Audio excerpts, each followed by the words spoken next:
তোমাদেরকেও নিতে হবে। এবার তোমাদেরকে আমরা হুঁশিয়ার করছি, এবং 3 দিনের মধ্যে যদি জামিন হয় তোমাদের যদি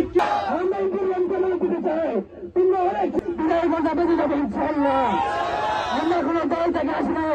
আমরা প্রত্যেকটা মানুষ জুলাইয়ের পরে এসে যারা আওয়ামী লীগকে হামলা থেকে মামলা থেকে বাঁচিয়েছে বাবা, সেখানে প্রতিরোধ করে তুলবে, সেখানে গণবিরোধী করতে হবে।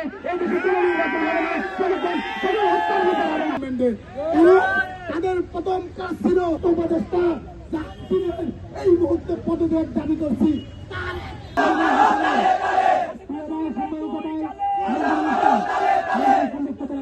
রাজনৈতিক দলের নেতৃবৃন্দদেরকে স্পষ্ট জানাই, আপনারা যেসব লীগের গুন্ডাদেরকে আশ্রয় দিয়েছেন, তাদের ব্যবসা প্রতিষ্ঠানকে সালদান দিয়েছেন, আমরা ছাত্র জনতা তোমাদেরকেও ছাড়বো না।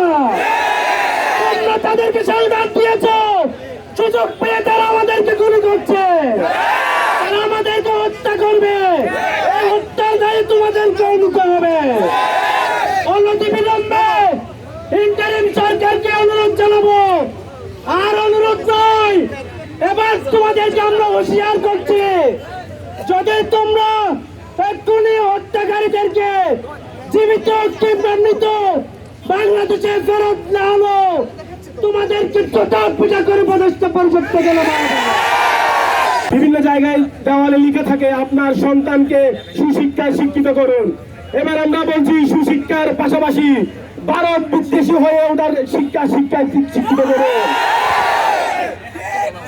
বাগানের সব থেকে সুন্দর ফুল গাছটি ছিঁড়ে ফেললে বসন্তের আগমন থামানো যায় না। উসমান হাদিকে মেরে ফেলে ভারত বিদ্বেষীর যে জোয়ার বাংলাদেশে শুরু হয়েছে, সেই জোয়ারকে থামানো যাবে না ইনশাআল্লাহ।